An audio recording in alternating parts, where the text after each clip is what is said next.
84 लाख योनियों का चक्र शास्त्रों में विस्तार पूर्वक वर्णित है। यह जीवात्मा की एक लंबी यात्रा है जिसमें उसने असंख्य जन्म लिए हैं, असंख्य कष्ट सहे हैं और अंततः यह दुर्लभ मानव जीवन प्राप्त किया है। सबसे पहले जीव को 30 लाख बार वृक्ष योनि में जन्म लेना पड़ता है। यह योनि अत्यंत दुखद और निष्क्रिय होती है। न चलने की क्षमता, न बोलने की शक्ति, न ही किसी प्रकार की अभिव्यक्ति, केवल सहना ही सहना। सूर्य की तपती किरणें, वर्षा की बौछारें, आंधी की मार और ठंडी हवाओं का प्रहार, सब कुछ निःशब्द सहन करना पड़ता है। पतझड़ में पत्ता पत्ता झड़ जाता है, डालियां टूट जाती हैं और मनुष्य कुल्हाड़ी चलाकर उसे काट देते हैं। वृक्ष का जीवन मौन तपस्या है, बिना कुछ कहे केवल देना। इसके बाद जीव 9 लाख बार जलचर प्राणियों की योनियों में जन्म लेता है। मछलियां, केकड़े, शंख, झींगे जैसे अनेक जीव जो पानी में रहते हैं और जिनकी स्थिति भी अत्यंत दयनीय होती है। हाथ पैर रहित शरीर, कीचड़ और जल में रहना, मांस और सड़ी गली चीजें खाना और प्रायः एक दूसरे का मांस खाकर जीवन यापन करना पड़ता है। इस योनि में न भाषा होती है, न अभिव्यक्ति का माध्यम, बस जीविका की निरंतर तलाश। इसके पश्चात 10 लाख बार कृमिकीट योनि प्राप्त होती है, जहां जीव कीड़े मकोड़े बनकर गंदगी, नालियों, मृतदेहों और मलमूत्र में पड़े रहते हैं। कोई उन्हें पैरों से कुचल देता है, कोई उन्हें जलाकर मार देता है।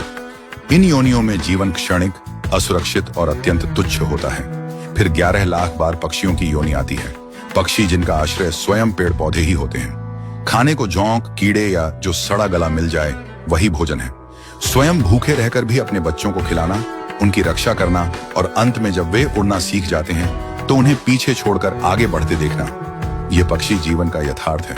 कुछ पक्षियों की आयु लंबी होती है जैसे काक और शकुनी, पर जीवन फिर भी अस्थिर, भयपूर्ण और संघर्षमय होता है। इसके पश्चात पशु योनि में 20 लाख बार जन्म लेना पड़ता है। इन योनियों में अत्यंत प्रकार की हिंसा, भय और संघर्ष होता है। बड़ा जीव छोटे को खा जाता है, बलवान निर्बलों को सताता है। कोई केवल घास पर जीवन व्यतीत करता है तो कोई दूसरे प्राणियों का शिकार करता है। कुछ को हल खींचना पड़ता है, कुछ को गाड़ी, और फिर भी कोई ममता या दया का भाव नहीं। बीमार या घायल होने पर बोल भी नहीं सकते, उनके लिए मलमूत्र ही निवास बन जाता है। इन पशु योनियों में गौ योनि को विशेष और अंतिम माना गया है, क्योंकि गौ का शरीर पवित्र और पुण्यदायक होता है। तत्पश्चात 4 लाख बार मनुष्य योनि मिलती है, लेकिन यह भी क्रमशः प्राप्त होती है। सबसे पहले वनवासी, पर्वतीय या जंगली समुदायों में जन्म होता है, जैसे नागा, संथाल, कुकी आदि, जो मूल जीवन जीते हैं जहां धर्म का विशेष ज्ञान नहीं होता। फिर अदम जातियों में जन्म होता है, जो वैदिक धर्म से वंचित होते हैं, जहां मदिरा, मांस, हिंसा और अधर्म ही जीवन का अंग बन जाता है। इसके बाद शूद्र कुल, फिर वैश्य, फिर क्षत्रिय और सबसे अंत में ब्राह्मण कुल में जन्म होता है। लेकिन यह ब्राह्मण जन्म केवल एक बार मिलता है। ब्राह्मण वही है जो आत्मज्ञान से युक्त हो, जिसने ब्रह्म को जाना हो, जो जीवन को तप, संयम और सेवा में लगाता हो। यदि इस ब्राह्मण जीवन में भी जीव परमात्मा को न पहचान सका तो वह पुनः उसी 84 लाख योनियों के चक्र में भटकता रहता है। यह जीवन बार बार नहीं मिलता, यह केवल पुण्य और भगवत कृपा से ही मिलता है।